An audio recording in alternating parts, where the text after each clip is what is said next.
Our vision is that everybody who's on console has to feel like they have a great experience and they're a first-class citizen. They've invested a ton in our platform.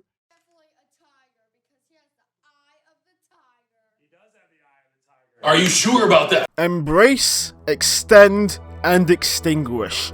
Why am I bringing up these words? What kind of relevance do they have? This was a phrase, a code name used by Microsoft when they were entering established markets in technology, creating their own standards in principle and using them to create a disadvantage towards their competitors to dominate the market. This phrase is so relevant now because Microsoft has actually used it against themselves in the console space.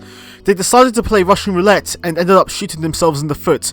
But at least that foot's going to recover a bit. This is about Xbox just literally pulling a Sega, except they're not killing their console hardware division entirely, they've only just decided to make their console even more redundant. Now I feel so stupid for buying a Series X 3 months ago and making a whole video praising it, because stupid is as stupid does. If I really had to say a few words about this console, it's worth every penny. Just get it, just buy it. Alright, now I'm gonna be serious. This is probably one of the biggest gaming news stories that we're all gonna be in for. This shit is going to be discussed for years. It's going to be studied for a long while.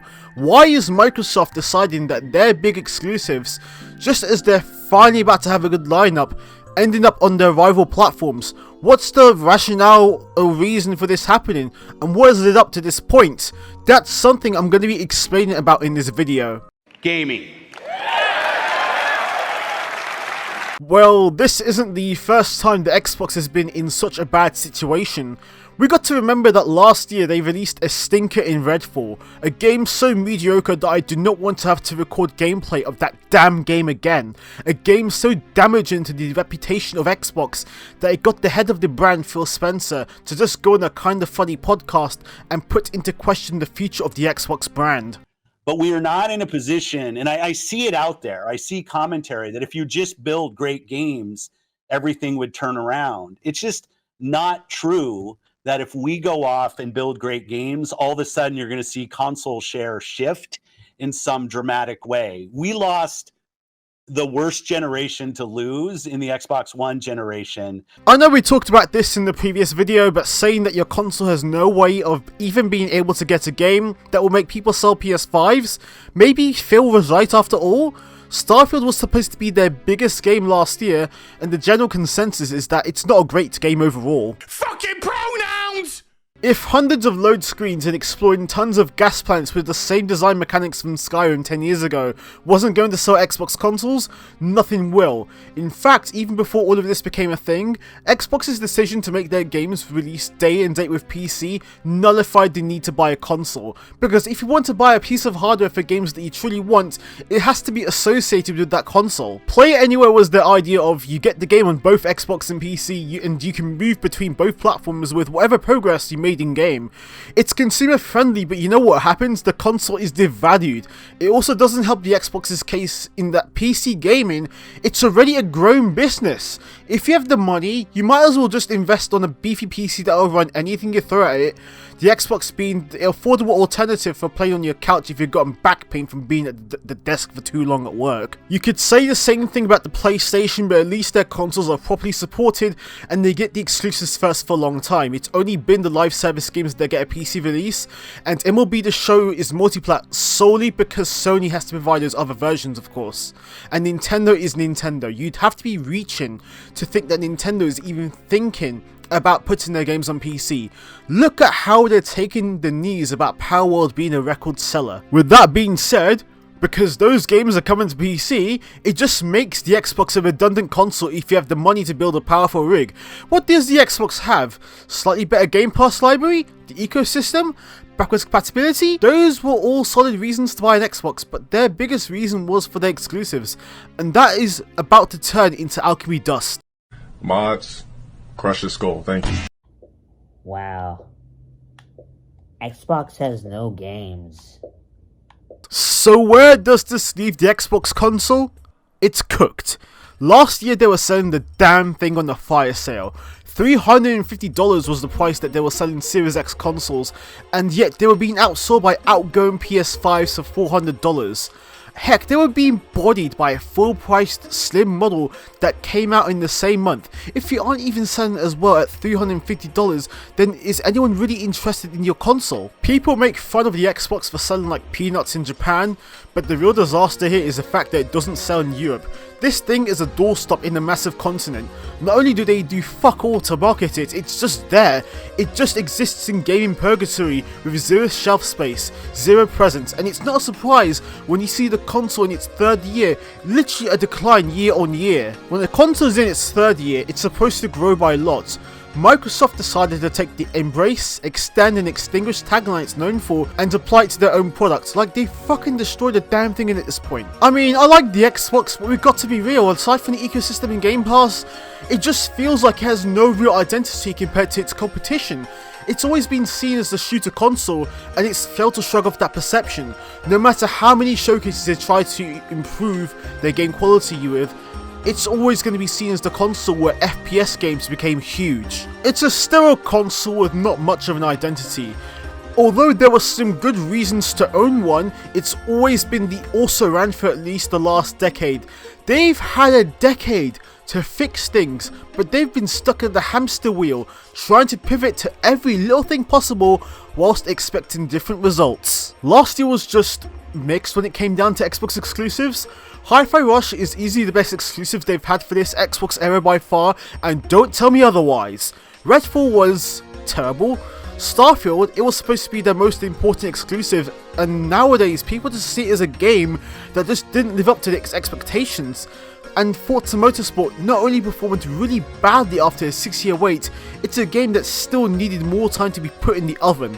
Things were looking up with that developer direct, but if Microsoft's recent form is anything to go by, they like balancing W's with L's. But whatever they've done next, or what's projected to happen, is just actually mind-blowing. This moment isn't just about finding some new games, it's about discovering your new games. If you asked anyone Starfield was eventually going to be on PlayStation on a sunny day on the Bird app in 2023, you'd be called an idiot. But those people held the line, were patient across the board, and there were rumours of course with Microsoft porting a few games to the PS5 and Switch. And what's happened? Hi-Fi Rush, rumoured to get a PS5 and Switch port.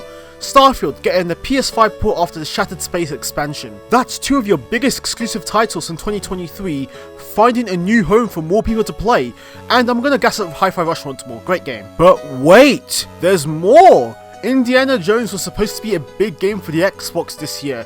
Now you're saying the PS5 version might come out a few months after? Halo on PlayStation would be the modern day equivalent to Sonic releasing on a Nintendo console 20 plus years ago. That shit would be unthinkable. You're telling me there's even more? Gears of War collection on PlayStation. You are utterly blowing me away right now. More people get to play those games, and that's a good thing. But what happens to the people who bought an Xbox as their main platform? There's a sense of consumer trust being lost here. The fact that these people bought into those consoles for the promise of big exclusive titles after the Xbox One disaster has to be a slap in the face. Here's the simple question. Why would you buy an Xbox if you have those games coming to a PlayStation or a Switch? It already has no identity or place in the market with PC around, but if you release those games after a while on the rival console, people will just wait anyway. Heck, I have all three consoles on the PC. If all of those games released on the PS5 whilst they have an Xbox in the market, I might as well just play on the PlayStation instead. They're merely just timed exclusive machines at the end of the day. Whatever strategy Microsoft had going for them with buying all those publishers and trying to make their platform a bit more appealing to people goes out of the window too, because at the end of the day, Microsoft is a business. They need to get that bag. They've got to have a good return of investment. Their consoles are not selling well.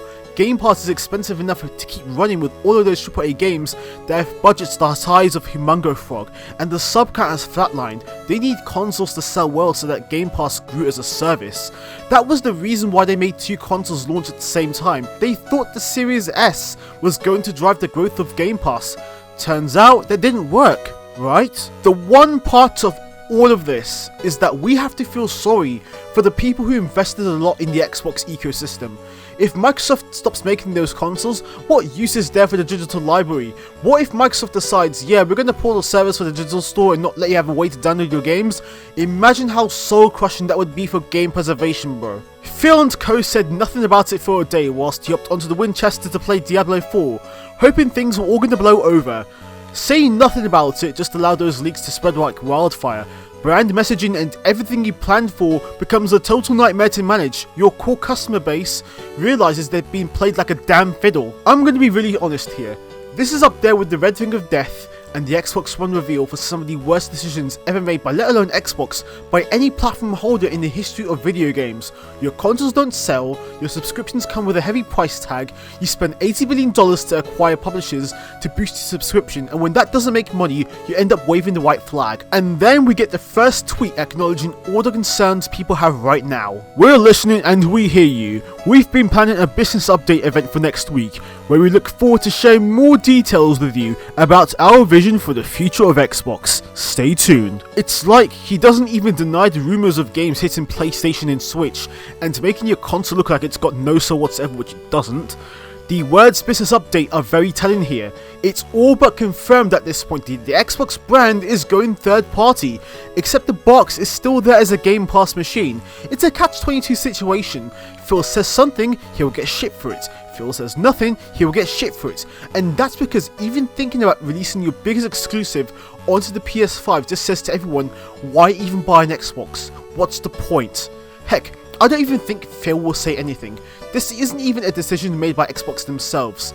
This is a decision being made by corporate Microsoft. The brand's trust is already destroyed at this point. I've seen people on Reddit threads realize that they might have been investing in a doorstop.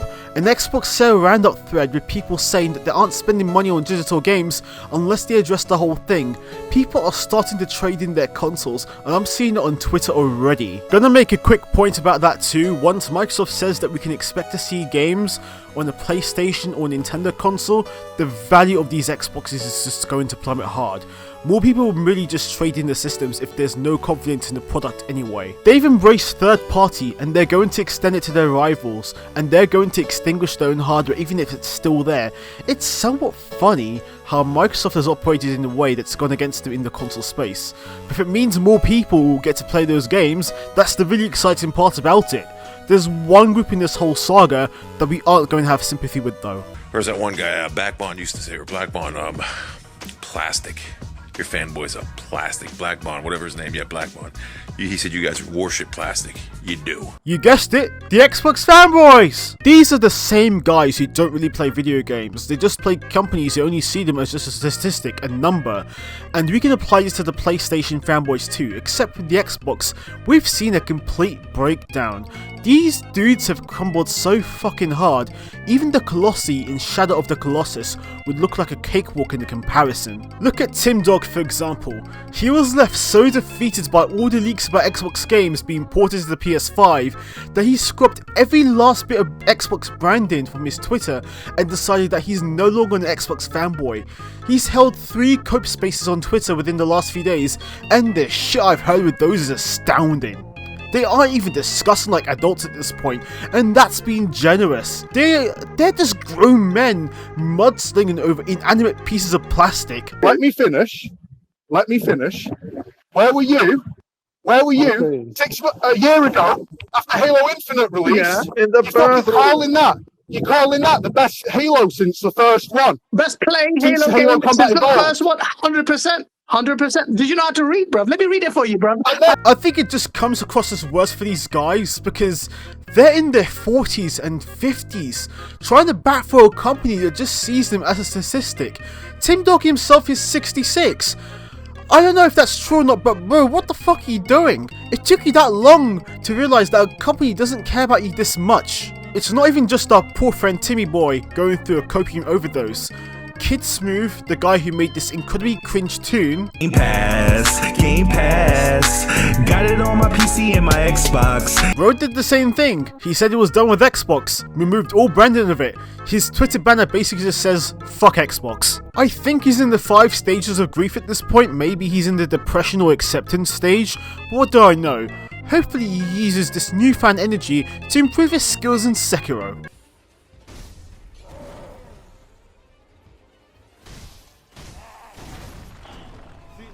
This button's all fucked up.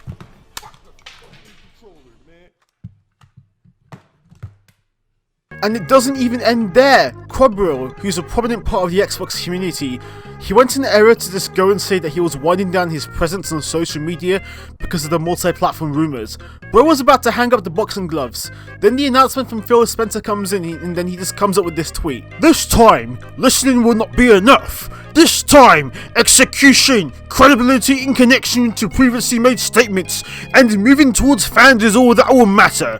For me, for your brand, and for your community. Still, he just looks genuinely defeated by all of this news coming in. We've had Xbox accounts literally say that they couldn't genuinely sleep. They couldn't sleep at all. I woke up at 2:30 in the morning. Honestly, I did. And I woke up exhausted today. Like literally exhausted. I didn't even work out. I have ready to rock and roll this morning. I do 3 and 4 times a week. And I couldn't even garner the strength because I was so bothered by this in my sleep that I wound up getting up at 2:30 and not going back to bed till almost 4. Bro, I'd understand if something really bad happened in your life, like losing a family member, losing your job, going through financial hardship, or trying to put food on the table for your family. But saying that you can't sleep because your preferred console's games are being made accessible to more people is actually insane. Then we've got Riskit recording this video in his car looking like he's distraught over the state of Xbox. As a fan and a supporter of the brand for 20 years, I put hundreds of thousands of dollars into this brand over time. It does feel like a bit of a betrayal. It really does. But I also know that we're going to get some clarity on what's going on soon. That I know for a fact. Yes, he has a point, but bro is acting like they shot his dog. This is a console brand trying to pivot to something else because their current strategy isn't working. They aren't going to kowtow to people like this guy solely because of blind loyalty. And the Doc Talk video that was circulating the other day, well, I don't even have anything to say about this. You gave up on us, and now it hurts. I know you got a little life and you left. I know you got a lot of strength left. Being a self-proclaimed console warrior channel has its perks when in no time you'll be flipping burgers like there's no tomorrow. These companies see these people as merely just statistics, as just monthly active users, as just engagement for their platforms, as just numbers. That's what it is. With Nintendo and Sony, at least they do not have parasocial relationships over their fanbase. At least they don't have the unhealthy association with the brand over a piece of plastic that we've seen in the Xbox camp. Xbox has allowed this nonsense to fester within its ranks, where people are that attached to a brand and making it their entire personality, and it doesn't help that the leadership at Xbox feeds into this nonsense as well. How has it taken this long for people to finally realise that the company that they're shilling for isn't their friend after all? They're a business. They have to make money somehow. Not only is there a lack of consumer trust within the Xbox, the extreme fan bases turn on each other like rats on a sinking ship. Kids, don't do console wars. All you motherfuckers! Hey, wipe your The face. fuck Chris. you think? Crying. That's just not the world that we are in today. There is no world where Starfield's an 11 out of 10 and people start selling their PS5s. That's not going to happen. I know it's far too early to speculate, but this is a seismic shift on our industry that's going to be analysed for years to come. Not since Sega have we seen a platform holder capitulate to releasing games on other platforms, except Microsoft. They've decided to do it out of their own accord. The expectations of everything that's been set in stone will possibly affect not only their gaming division, but the entire industry. I can see them scale back on their Game Pass ambitions because they need consoles to increase subscriptions. That's why they made the Series S, that's why that console exists. But it's flatlined because the consoles are not selling well and something has to give. Possibly no day one titles might be a thing, though that risks alienating an audience that's been conditioned to not buy games. It doesn't help that the service has a huge churn rate because it needs new content to keep going. The Xbox console as we know it is redundant at this point. They're keeping it and providing support where necessary, but I doubt it's their main focus, and it hasn't been for a while. There's no way anything will move the needle, even if Starfield couldn't, and these consoles are going to sell less. If other consoles are going to get Xbox games 6 to 12 months after their initial release, you might as well just wait. I do think it's quite likely that third-party developers, they're holding crisis talks, they're holding something as a sense of urgency, and they might be looking at cancelling some Xbox versions of games if they feel the PR disaster and the recent changes nullify the need for an Xbox console at this point. The traditional model for consoles, it isn't going to support two brands at this point, and it's clear which one has won. But I kind of fear that Sony will use it as an opportunity to become even more complacent as a platform holder. Look no further than the PS Plus price hike and their communication issues.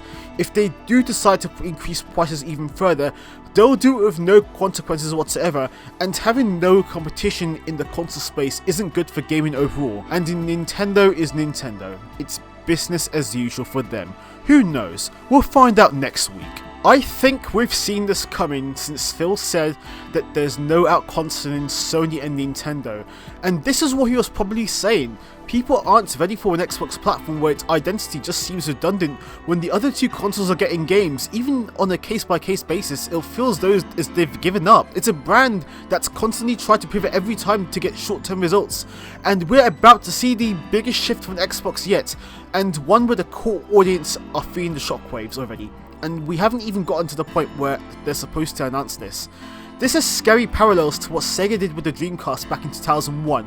So we're going to sit back, have a cup of tea, and wait for all of this to all blow over. But on a serious note, this might be the biggest news this industry will have felt in years, and it won't be matched for a long time to come. Thank you very much for watching this video, it's really appreciated. If you can, please like, comment or subscribe to the channel, or if you want, you can join my Discord or follow my Twitter. Thank you very much, and I'll see you guys in the next one.